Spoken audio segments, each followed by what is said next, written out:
Shalom, selamat pagi buat Indonesia. Pagi hari ini kita di Jum Sema Adonai kembali bersama-sama untuk merayakan renungan pagi. Tidak terasa ya, kita weekend sudah berlalu dan sekarang kita masuk di hari Senin, hari aktivitas kita. Bapak Ibu, sebelum kita melanjutkan aktivitas kita, mari kita membiasakan diri untuk masuk dalam hadirat Tuhan. Di renungan pagi Sema Adonai selalu memberikan yang terbaik buat Bapak Ibu, selalu bergabung dengan kami supaya Bapak Ibu juga bisa bertumbuh di dalam kasih Kristus ya. Bapak Ibu, mari kita berdoa sebelum kita memulainya. Mari saya pimpin dalam doa ya. Bapa yang kami sembah di dalam nama Yesus, terpuji-pujilah namamu ya Bapa. Saat ini Bapa kami siap masuk dalam renungan pagi kami Sema Adonai dan kami percaya Bapa Engkau akan memberkati kami semua yang terlibat di dalam hal ini. Bapa kami mau Bapa merenungkan kebenaran firman-Mu. Firman-Mu ya dan amin. Firman-Mu adalah petunjuk bagi kehidupan kami untuk menyatakan apa yang salah, apa yang tidak benar, dan apa yang harus kami perbaiki Tuhan. Dan firman-Mu itu menampakkan hikmat, membukakan wawasan yang baru, yang terselubung, yang mungkin yang kami tidak ketahui. Tetapi firman-Mu itu akan memerdekakan kami ya Bapa.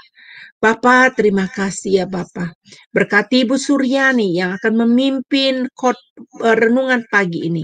Dan berkati hamba-Mu ini juga Bapa yang menjadi moderator liturgis pada pagi hari ini. Bapa kami kembalikan pujian syukur dan hormat hanya bagi nama-Mu. Di dalam nama Yesus kami berdoa. Haleluya. Amin, amin, amin. Baik Bapak Ibu yang terkasih. Mari kita masuk di dalam pujian pertama kita, yaitu Ku Berikan Syukurku, yang akan dibawakan oleh Ibu Murni Brothers dari Jerman. Dipersilakan.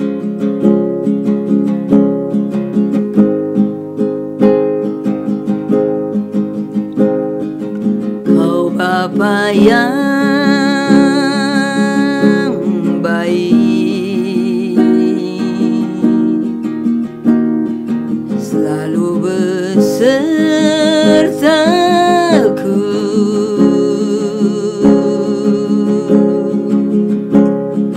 setiap detik, setiap waktu.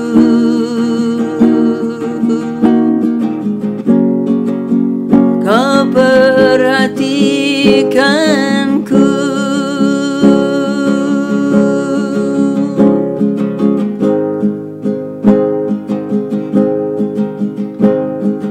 Kau Bapa yang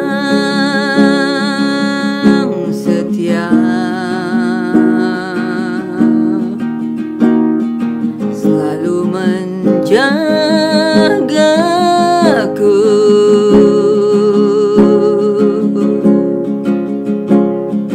Kau angkatku bila ku jatuh, Kau menopangku.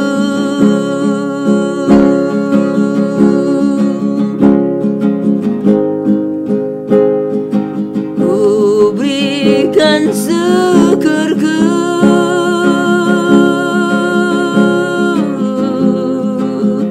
buat kebaikan-Mu.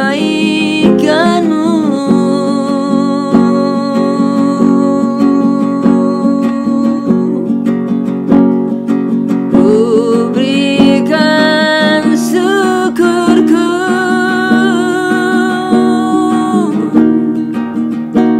buat pertolongan-Mu.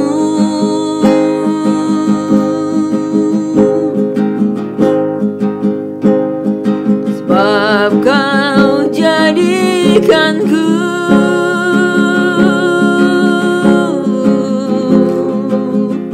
berharga di mata-Mu.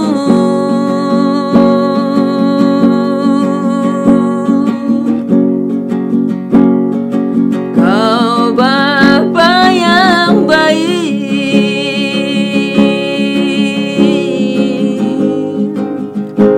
ku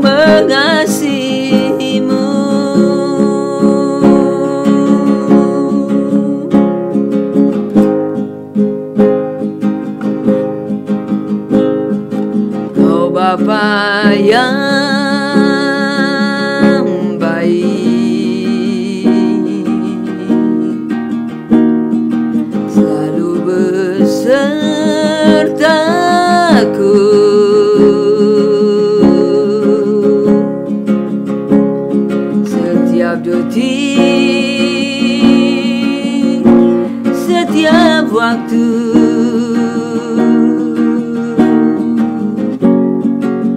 Kau perhatikanku,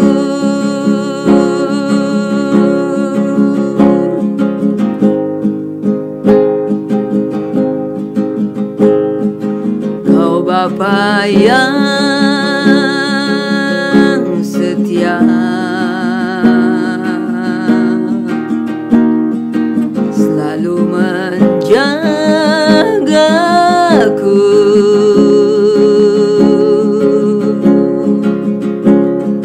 Kau angkatku bila ku jatuh, Kau menopangku.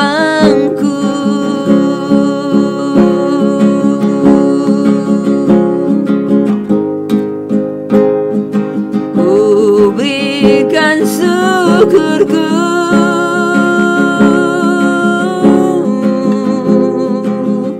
buat kebaikanmu.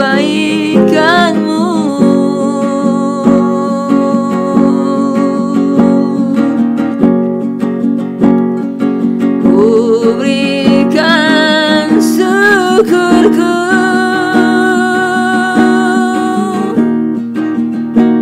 buat pertolonganmu.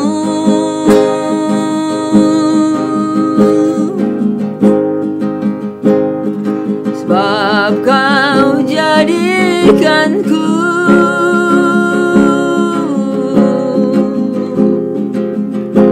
berharga di mata-Mu.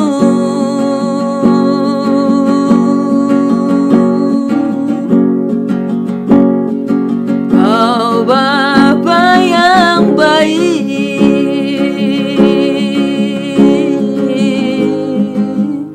ku mengasihi-Mu.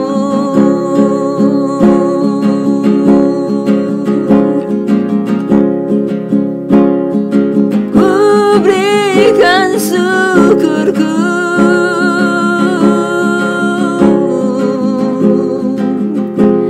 buat kebaikan-Mu.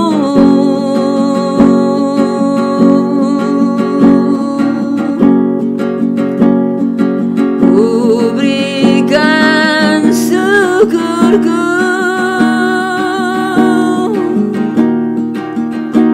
buat pertolongan-Mu.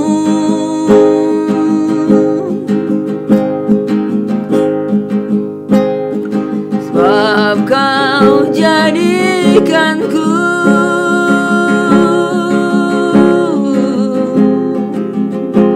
berharga di mata-Mu.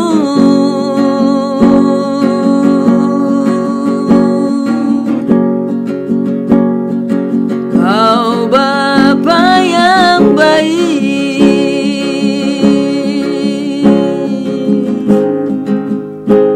ku mengasihi-Mu.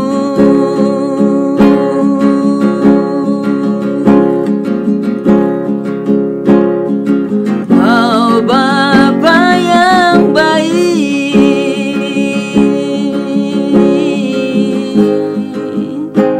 ku mengasihi-Mu.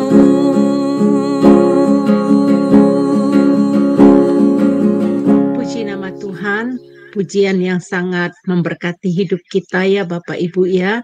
Saya percaya Bapak Ibu dimanapun Bapak Ibu berada saat ini pasti sangat diberkati.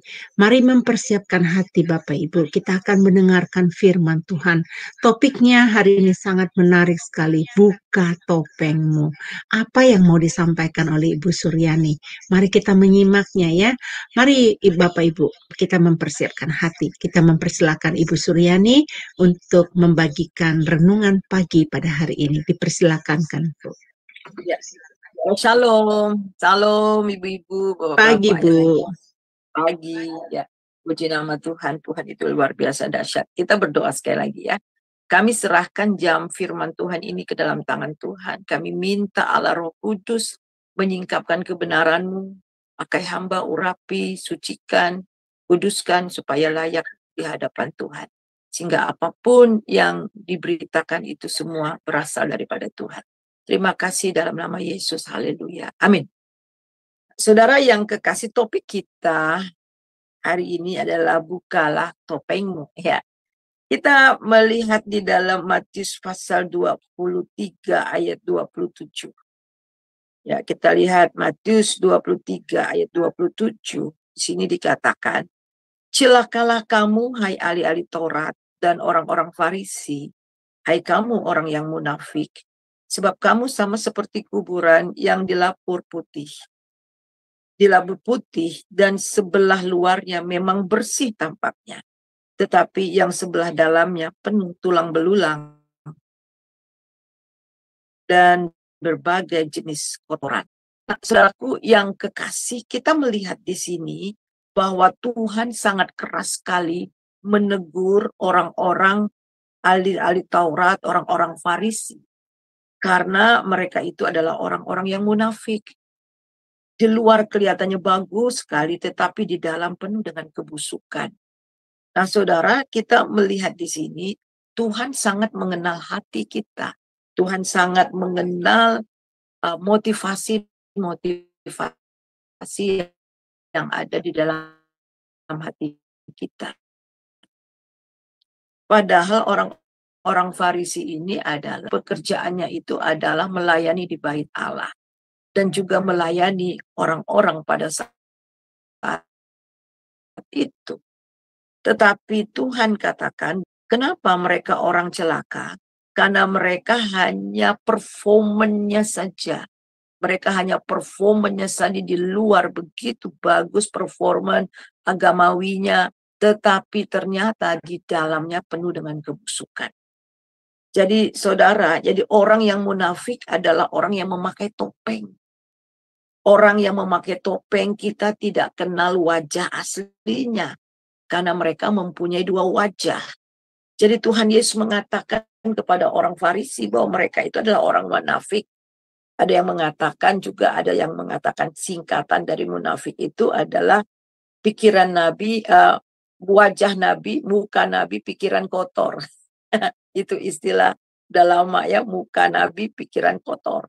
Jadi di depan kelihatan sangat manis, namun di dalamnya sangat jahat. Mereka adalah orang-orang yang pandai bersandiwara atau aktor yang dapat memukau, menarik banyak orang demi kepentingan diri sendiri. Jadi kata munafik itu dalam bahasa Inggrisnya adalah hypocrite. Nah, pada zaman Yunani kuno, para aktor teater menggunakan topeng untuk menceritakan suatu kisah. Jadi kalau kisahnya sedih, pakai topeng sedih. Kalau kisahnya lucu, pakai topeng yang ketawa. Kalau lagi kecewa, yang cemberut ya. Jadi topeng-topeng ini diganti-ganti ya, ditukar, kemudian ganti sesuai dengan suasana. Nah, saudara, kita melihat di sini bahwa aktor saat itu bahasa Yunaninya adalah Hippokrates. Ya, yang kemudian dalam bahasa Inggrisnya itulah hypocrite atau orang munafik. Nah, sebenarnya siapa sih kita yang nggak pernah terjebak dalam kemunafikan? Ya, mungkin sesekali pernah kita mengalami itu ya. Mungkin tidak sesering ya. Tetapi siapa di antara kita yang nggak pernah jatuh dalam dosa munafik? Kita seringkali juga terjebak dan akhirnya kita munafik ya. Nah, orang-orang yang munafik ini adalah orang yang celaka. Kenapa? Kata Tuhan Yesus, mereka seperti kuburan yang dilabur putih di bagian luarnya, tetapi di dalamnya penuh dengan tulang dan kotoran. Jadi di sini jelas bahwa permukaan yang di luar itu belum tentu apa yang di dalam. Ada istilah don't judge the book by the cover. Ya, jadi kita covernya bagus sekali, tetapi di dalamnya itu tidak bermutu. Ya, jadi kita melihat di sini. Mari kita melihat saudara ciri-ciri orang yang munafik. Yang pertama kita melihat saudara, mereka terlihat bersih di luar tetapi busuk di dalam. Saya punya mangga juga ya, mangga bangga. Kadang-kadang ada waktu-waktu tertentu, ada juga yang bagus, tetapi ada juga yang busuk. Di luarnya bagus banget, kita tertarik, tetapi pas makan itu busuk ya. Busuk, jadi akhirnya kita tidak makan buah itu. Di dalam ayat 28 dari Matius pasal 23. Kita lihat Bu, ya. Di dalam Matius pasal 23 ayat yang ke-28. Demikian juga kamu, sebelah luar kamu tampak benar, ya, tampak benar dan di mata orang, tetapi di sebelah dalam kamu penuh kemunafikan dan kedurjanaan. Wah, ini menyeramkan sekali, saudara. Ya, wah, luar biasa menyeramkan sekali. Ya, apa yang dilihat oleh mata itu tidak sama sekali kita melihat di sini tidak sama sekali sesuai dengan apa yang dilihat. Nah, apa akibatnya, saudara? Mereka adalah orang-orang yang bekerja di ladang Tuhan istilahnya ya, tetapi penuh dengan kemunafikan. Justru lewat kemunafikan itu mereka menutup pintu-pintu kerajaan sorga bagi orang. Dan itu dapat kita lihat di dalam ayat 13. Kita lihat ayat yang ke-13. Ayat yang ke-13. Celakalah kamu, hai ahli-ahli Taurat dan orang-orang Farisi. Kamu orang-orang munafik, karena kamu menutup pintu-pintu kerajaan sorga di depan orang. Sebab kamu sendiri tidak masuk dan kamu merintangi mereka yang berusaha untuk masuk. Nah, kita melihat di sini, saudara, karena kamu menutup pintu-pintu kerajaan sorga di depan orang. Ada berapa kali kita mendengar, aduh, saya kalau lihat orang Kristen hidupnya, aduh, kalau saya melihat hamba-hamba Tuhan, aduh, saya nggak akan bakalan masuk Kristen. Saya nggak bakalan terima Tuhan Yesus. Tetapi karena Kristus sendiri saya mau datang kepada Tuhan. Jadi kita melihat di sini bahwa mereka sendiri menutup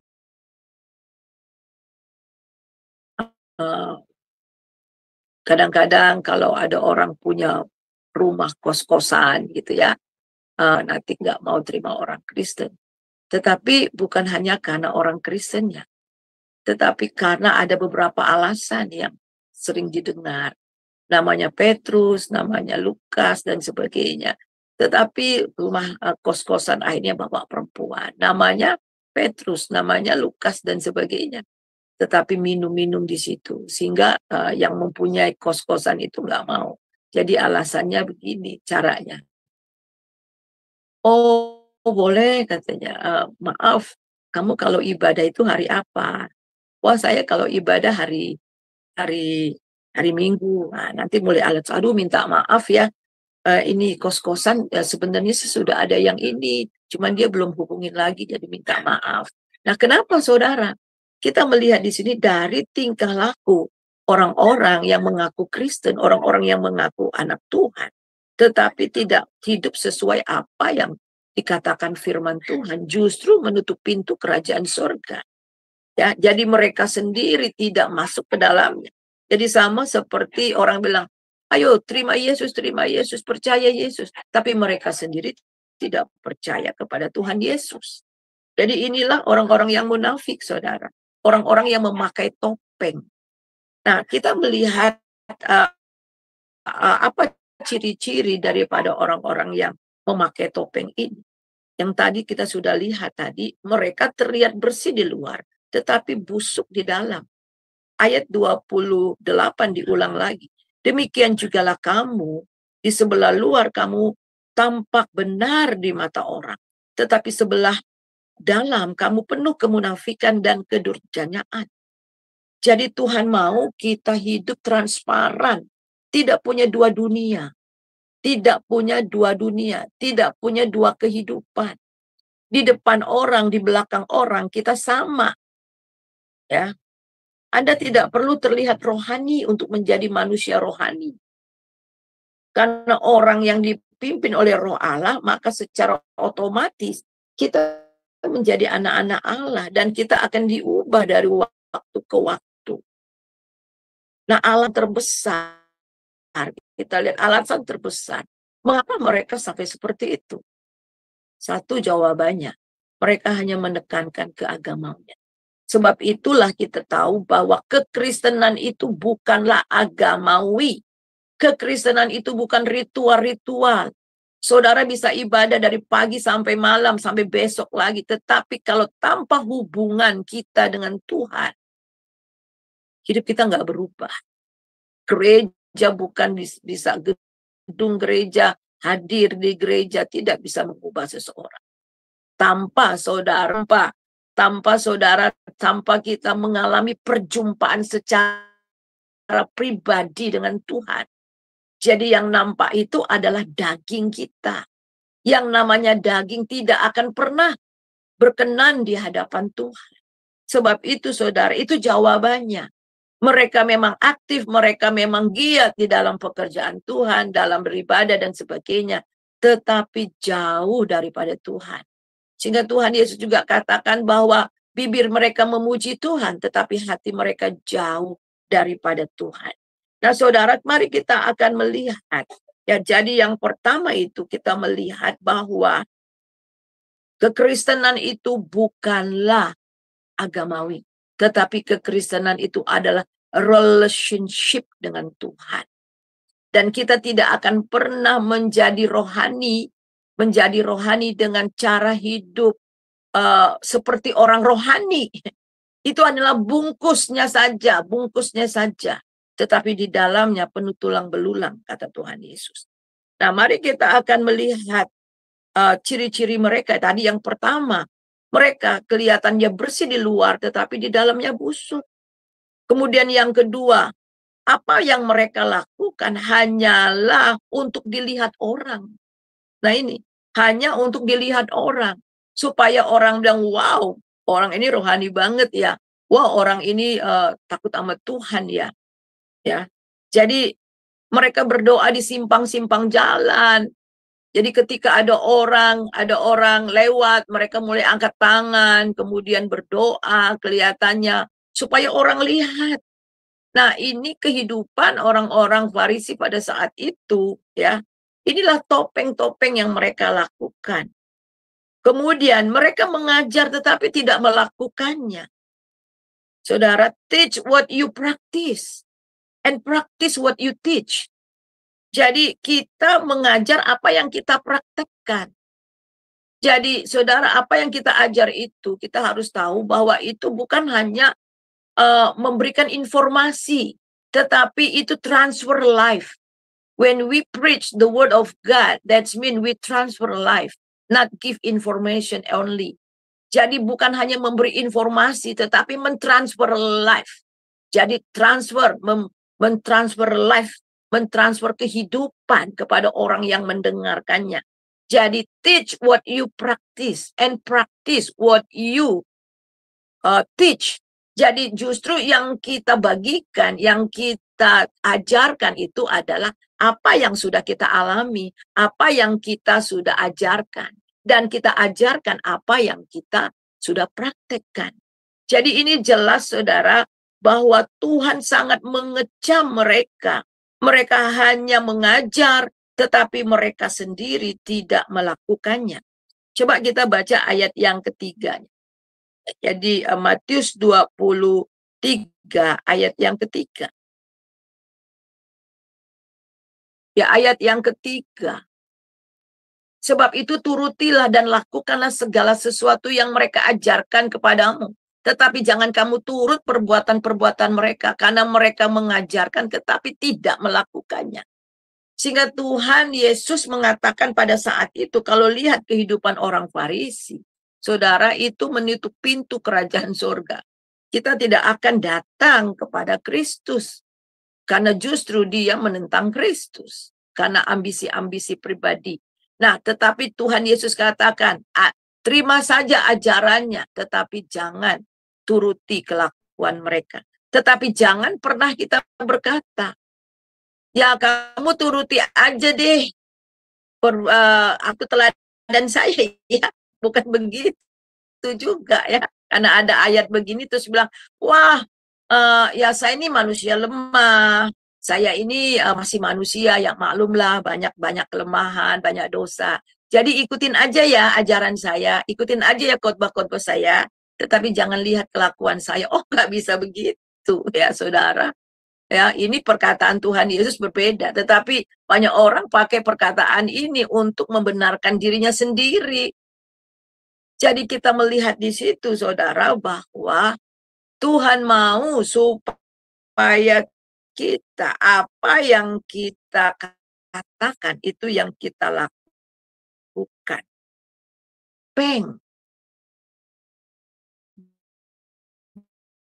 Buanglah semua topeng, saudara. Yang pertama, bagaimana supaya kita biar tadi saya katakan agama kekristenan itu bukanlah agamawi, tetapi relationship. Mungkin juga ya, alasan yang pertama mungkin juga mereka belum mengalami perjumpaan secara pribadi dengan Kristus. Mereka hanya mengajar, tetapi mereka juga belum mengalami apa yang mereka ajarkan. Mereka belum mengalami pertemuan pribadi dengan Kristus. Sehingga apa yang muncul, yang dilakukan itu hanyalah daging semata-mata. Dan tidak ada satupun perbuatan daging yang dapat menyenangkan Allah. Semakin kita melakukan dengan daging, semakin kita terpuruk di dalam dosa kedagingan. Dan termasuk itu adalah kemunafikan. Dan mari kita melihat di dalam Roma pasal yang ke-8, kita baca ayat yang ketiga. Kita lihat Roma pasal 8 ayat yang ketiga.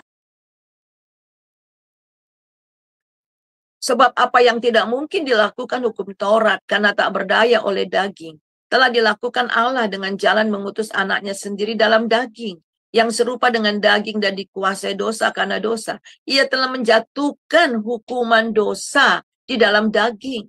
Nah, saudaraku yang kekasih, oleh sebab itulah bagaimana jalan supaya kita tidak hidup di dalam kemunafikan, dalam daging, saudara. Nah, Tuhan menegur ini orang-orang Farisi. Karena orang yang mendua hati atau orang yang mempunyai dua wajah, maksud saya dua wajah, hidup dalam sandiwara, hidup di dalam kebohongan, sama dengan di dalam kebohongan. Itu adalah celaka karena itu memang capek sekali. Capek sekali. Orang-orang yang seperti ini hidup yang capek, berbeban berat. Nah, daging bagaimanapun ingin mau menyenangkan Tuhan dengan cara daging tidak akan pernah dapat.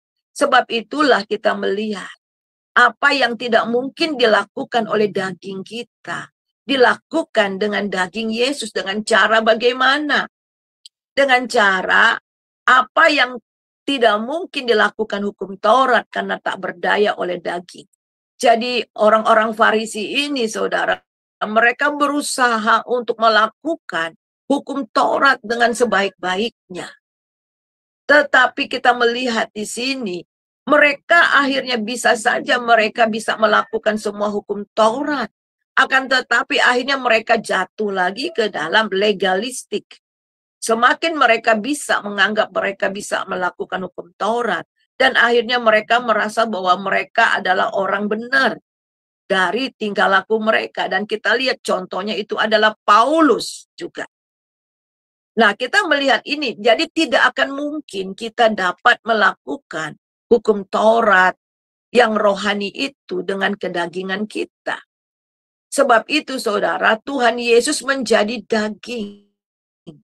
Telah dilakukan oleh Allah dengan jalan mengutus anaknya sendiri dalam daging.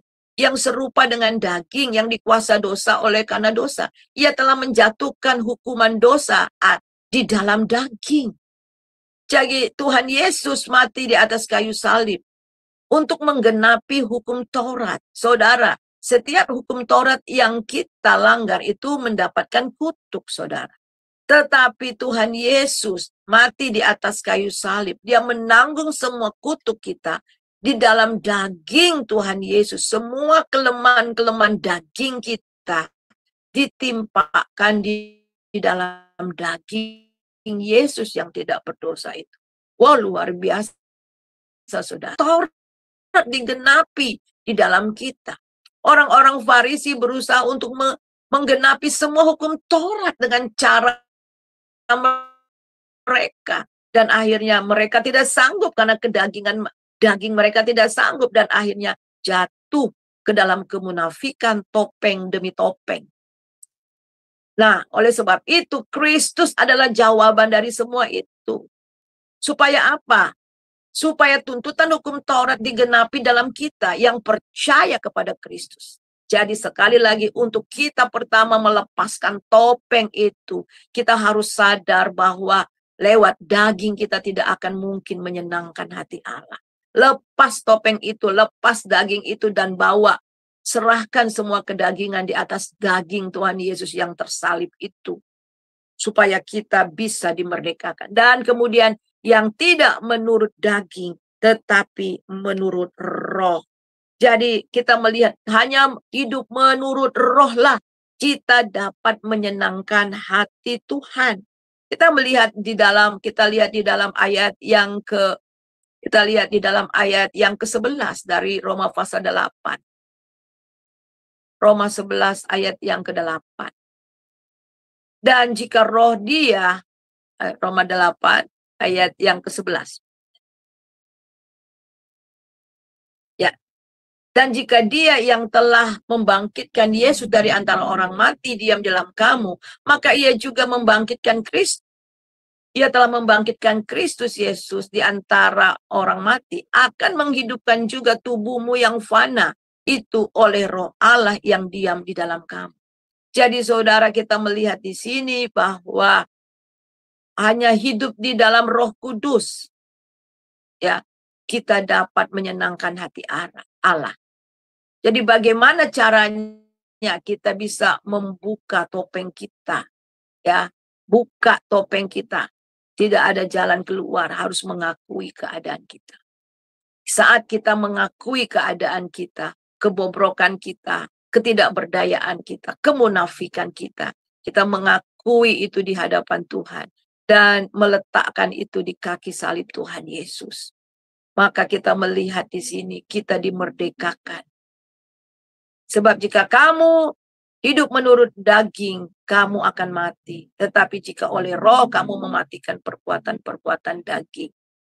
Jadi saudara, kita tidak bisa mematikan perbuatan daging dengan daging. Dan kalau kita mau mematikan perbuatan daging dengan daging, itulah yang namanya munafik.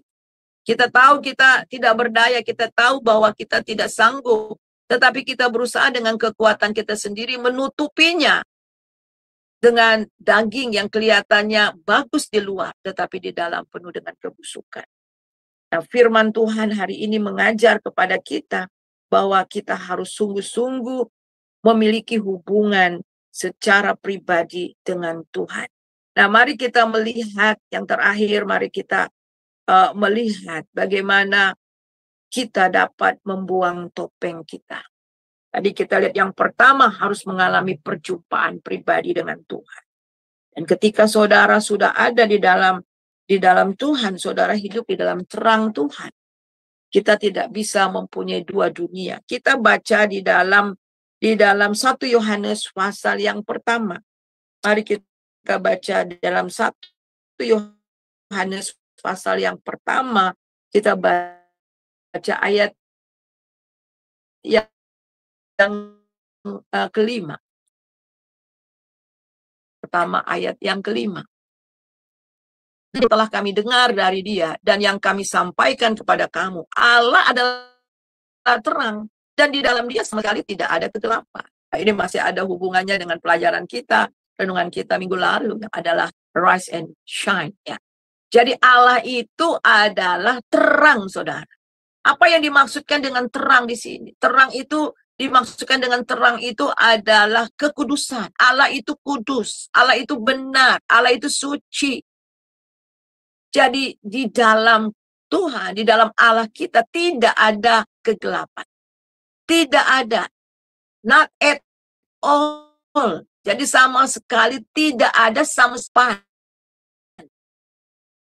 Jika kita katakan bahwa kita beroleh persekutuan dengan dia, namun kita hidup dalam kegelapan.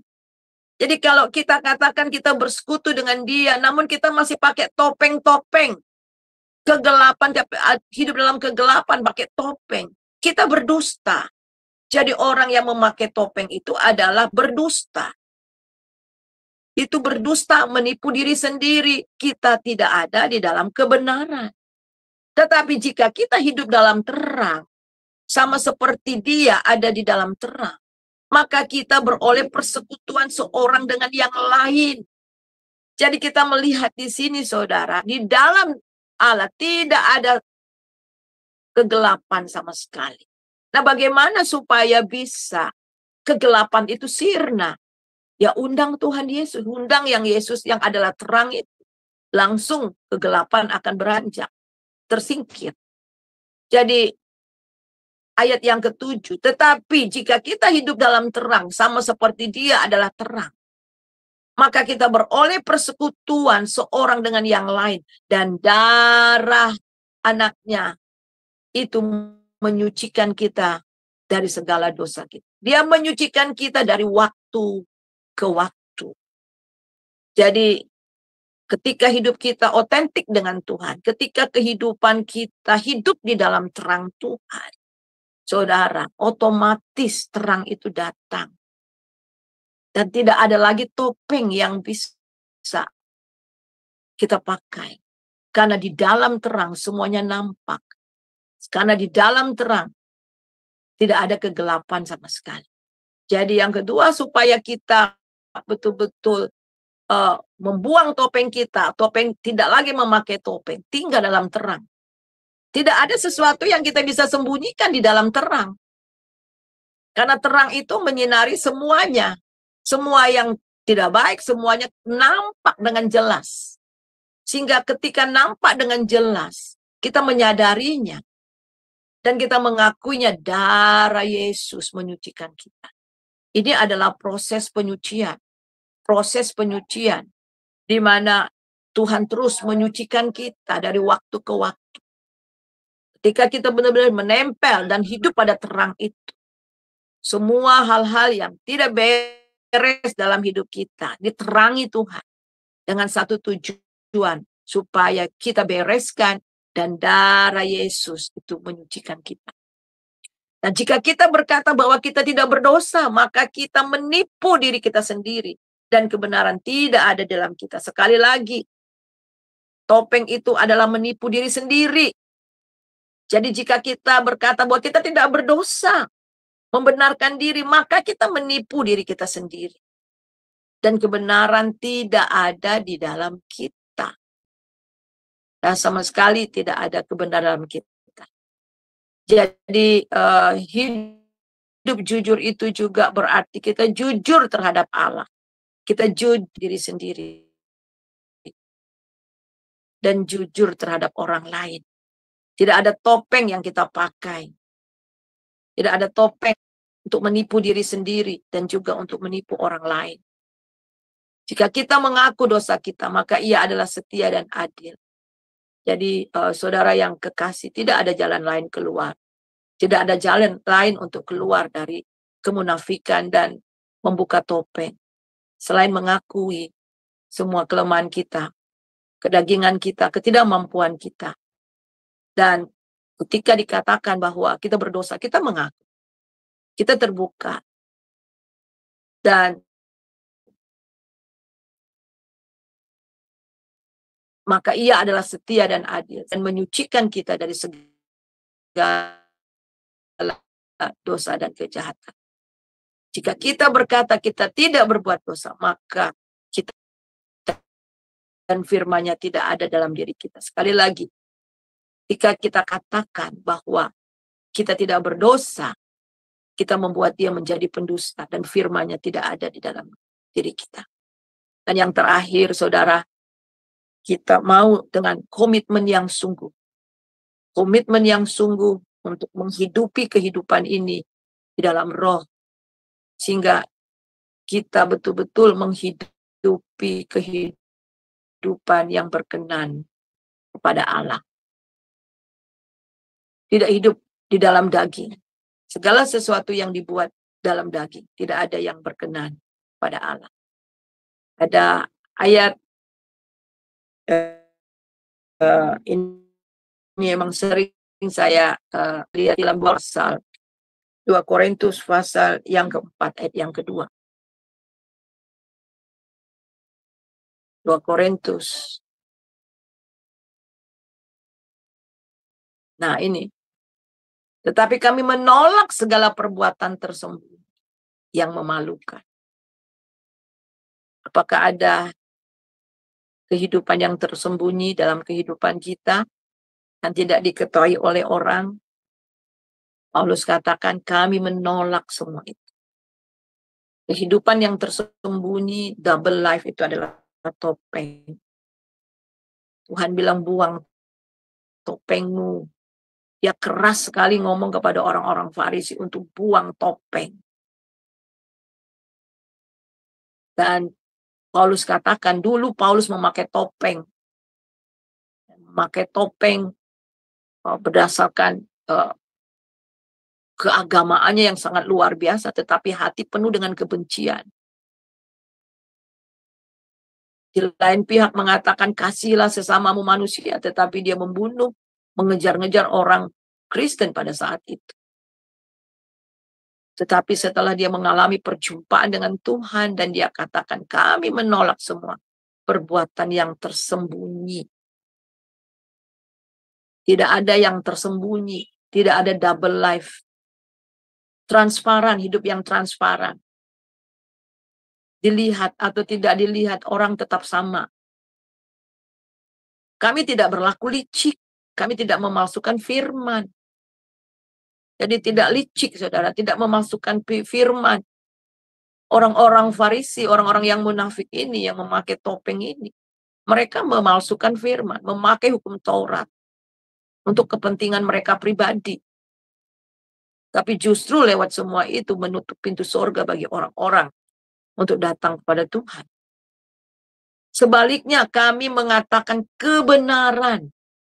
Dan dengan demikian kami menyerahkan diri kami untuk dipertimbangkan oleh semua. Untuk dipertimbangkan. Artinya adalah kamu boleh adili kami. Kamu boleh lihat hidup kami. Ternyata hidup saudara tidak ada celah untuk orang untuk menghakimi mereka. Ya, jadi beranikah kita katakan bahwa ikutlah teladanku? Paulus mengatakan ikutilah teladan. Jadi ini kebenaran firman Tuhan, saudara. Apapun topeng, saya percaya kita semua sudah belajar dan tidak ada lagi topeng-topeng dalam hidup kita. Bagi mereka yang masih hidup sulit sekali berjuang melawan kemunafikan karena ingin menjadi orang kelihatannya rohani, tetapi justru berusaha untuk hidup rohani dengan daging, akhirnya jatuh ke dalam kemunafikan. Hari ini firman Tuhan menegur kepada kita, saudara tidak akan pernah menyenangkan hati Tuhan dengan lewat daging saudara. Serahkan dagingmu di atas daging Yesus, di atas kayu salib.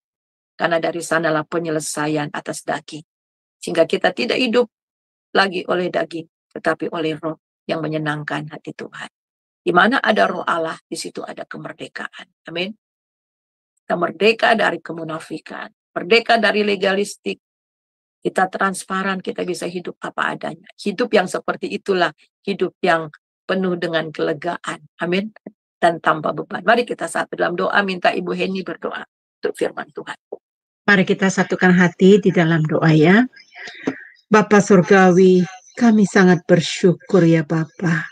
Hari ini Engkau berbicara begitu terbukanya Bapa firman-Mu untuk menyatakan apa yang Engkau kehendaki bagi kami anak-anak-Mu. Bapa, kami mohon pengampunan kalau sampai saat ini sadar atau tidak sadar kami melakukan hal-hal yang tidak menyenangkan hati-Mu. Kami bisa menipu dunia, kami bisa menipu sahabat kami, atau teman kami, atau teman serumah tangga kami ya Bapa. Tapi di hadapan-Mu kami ini transparan, Tidak ada yang satupun yang bisa disembunyikan. Bapa, biarlah kasih-Mu menyertai setiap jemaat kudus-Mu ya Bapa. Mulai kami berkomitmen, tidak ada abu-abu lagi ya Bapa. Tidak memakai topeng lagi, tetapi kami bisa mau membukakan diri kami ya Bapa. Terlihat bersih dari luar dan begitu juga terlihat bersih dari dalam.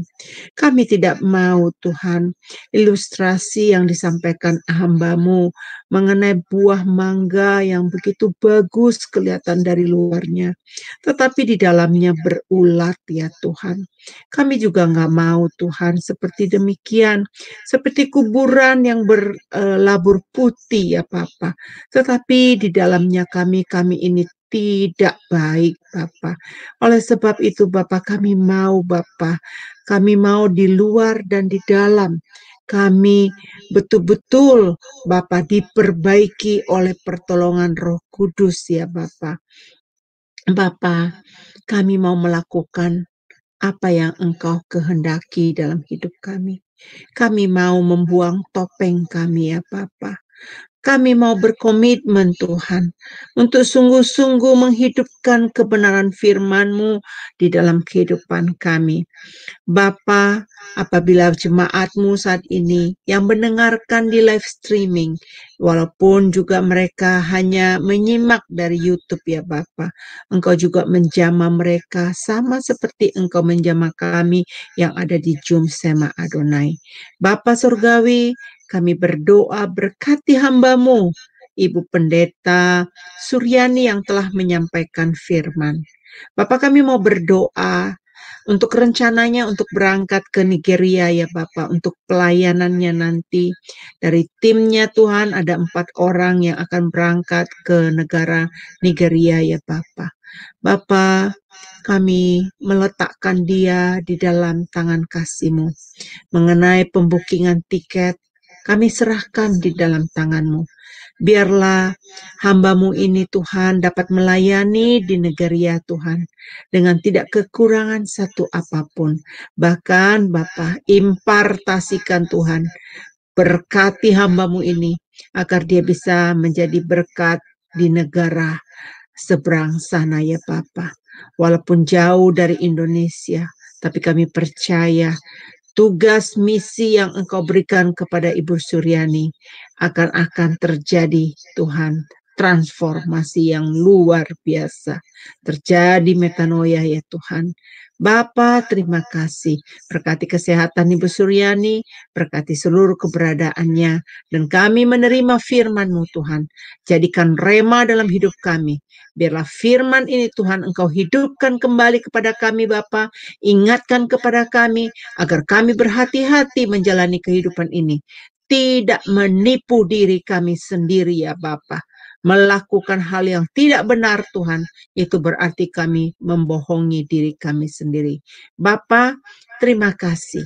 Kami menyambut kebenaran firman-Mu hanya di dalam satu nama yang berkuasa, di dalam nama Yesus. Haleluya. Amin. Amin. Ada amin. Bapak Ibu, terima kasih Bu Suryani. Firman Tuhan yang sangat memerdekakan jemaat kudus Tuhan.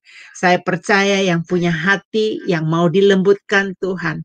Kelembutan itu bukan karena Anda berbicara seperti Putri Solo ya. Tetapi kelembutan itu adalah apabila kamu mau dibentuk sama Tuhan. Ada yang dikoreksi sama Tuhan, jangan lakukan itu lagi. Jangan hidup di dalam dosa. Itu kata tadi Ibu Suryani bilang seperti kuburan ya. Di luarnya putih, tapi di dalamnya busuk ya. Nah juga seperti buah mangga tadi. Saya pernah loh Bu Suryani di Indonesia juga, di kampung saya makan buah mangga. Benar di dalamnya berulat. Ulatnya hidup Bu Suryani, kretek-kretek goyang-goyang gitu. ada di Indonesia, saya pernah makan itu, pernah punya pengalaman demikian ya. Ya, baik Bapak Ibu yang terkasih, mari kita menyambut dan merenungkan kembali kebenaran firman ini sambil mendengarkan pujian dari Ibu Marni. Suaramu ku dengar, dipersilakan.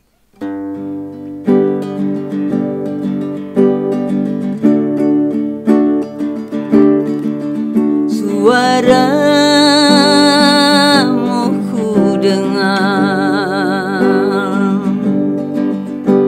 memanggil diriku supaya ku di Golgota dibasuh darahmu.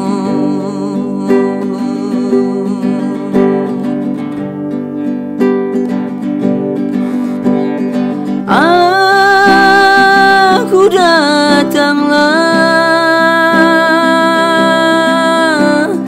Tuhan padamu, dalam darahmu kudus, sucikan diriku.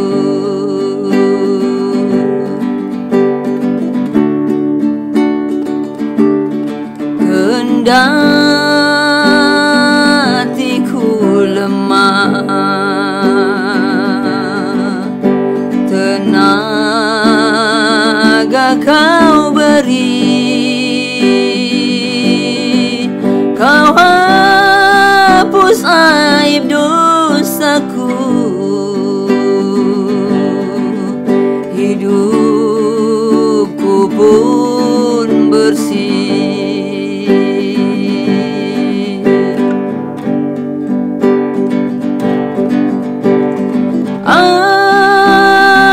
Aku datanglah Tuhan padamu, dalam darahmu kudus, sucikan diriku.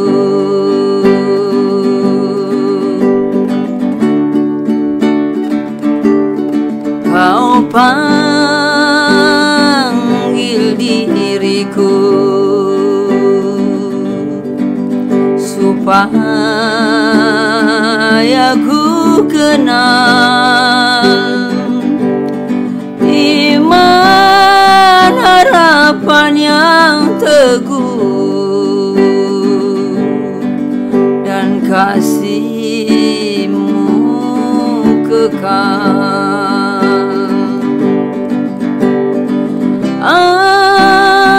Aku datanglah Tuhan padamu, dalam darahmu kudus,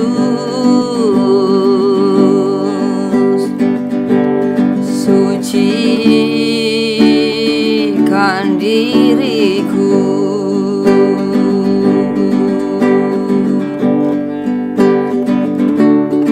Kau buat meresap karya-Mu dalamku, kuasa dosa pun lenyap, diganti rahmat-Mu.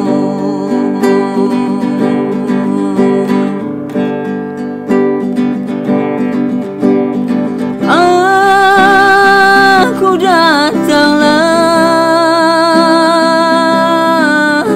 Tuhan padamu, dalam darahmu kudus, sucikan diriku.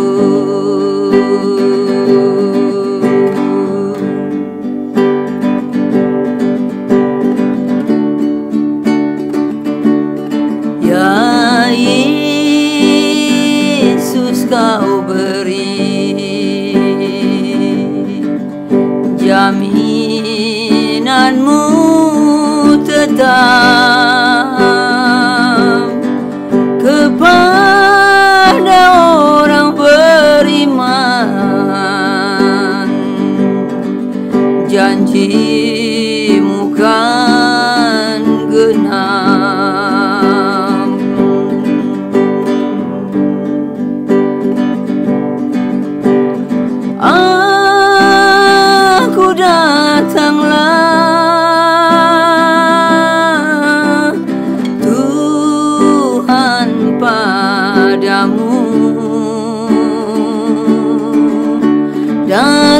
darah-Mu kudus,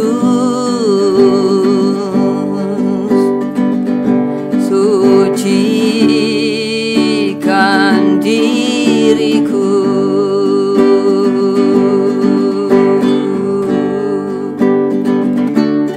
Terpuji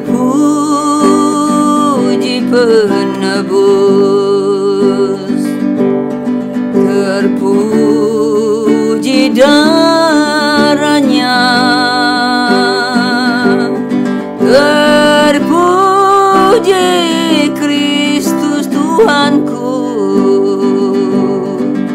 dalamnya ku benar. Aku datanglah Tuhan padamu, dalam darah-Mu kudus, sucikan diriku. Lagu yang sangat memberkati kita. Baik Bapak Ibu, saya memberikan pengumuman. Setelah jam renungan ini, kita berkumpul di Jumsema Adonai. Waktunya kita akan berdoa syafaat. Bapak Ibu yang punya pergumulan, yang siapa saja yang mau didoakan, mari mampir di Jumsema Adonai. Di YouTube ya, ada link kami. Bapak Ibu bisa datang untuk bergabung bersama kami, memberitahukan apakah ada pokok-pokok doa, ataupun bagi Bapak Ibu yang punya beban ya, menjadi pendoa syafaat. Mari bergabung bersama kami. Mari bergabung untuk kita mendoakan pokok-pokok doa yang ada ya. Karena saya percaya walaupun kita doa di belakang layar, di hadapan Bapa di surga tidak tersembunyi. Tuhan tahu apa yang kita lakukan. Bapak Ibu setuju? Pasti setuju ya. Karena tadi kita sudah dengar kebenaran firman. Baik Bapak Ibu, kita akan menerima berkat saat ini yang akan dipimpin oleh Ibu Suryani. Dipersilakan Bu. Iya, saudara, akhir dari fellowship kita, ya renungan ini, mari kita mau terima berkat daripada Tuhan. Mari kita angkat hati kita, terima berkat daripada Tuhan. Damai sejahtera, sukacita yang melimpah-limpah dari Bapa di dalam Tuhan Yesus Kristus, serta persekutuan yang manis dalam Roh Kudus senantiasa menyertai saudara mulai hari ini sampai Maranatha. Diberkatilah engkau, diberkatilah rumahmu, diberkatilah anak cucumu, diberkatilah orang yang keluar masuk rumahmu, diberkatilah usaha pekerjaan dan pelayananmu, sehingga engkau diberkati dan menjadi berkat. Kita terima itu hanya dalam nama Bapa, Anak, dan Roh Kudus, dalam nama Yesus Tuhan. Haleluya. Amin. Amin, amin, amin. Baik, terima kasih Bu Suryani. Selamat melayani. Saya tahu Ibu Suryani setelah ini mau pergi ke tempat lain untuk melayani ya. Baik, terima kasih Bu Suryani. Ya, baik Ibu. Ya, baik Bapak Ibu, sampai ketemu besok. Besok akan dipimpin oleh Bapak Gembala kami, yaitu Bapak Pendeta Daniel Palungan. Kita akan masuk di dalam renungan doa Paulus yang kelima. Ingat Bapak Ibu, pokok renungan besok adalah pelajaran yang diajarkan di sekolah STT ya. Secara teologis, Bapak Pendeta Daniel akan menyampaikan renungannya. Terima kasih, Tuhan Yesus memberkati.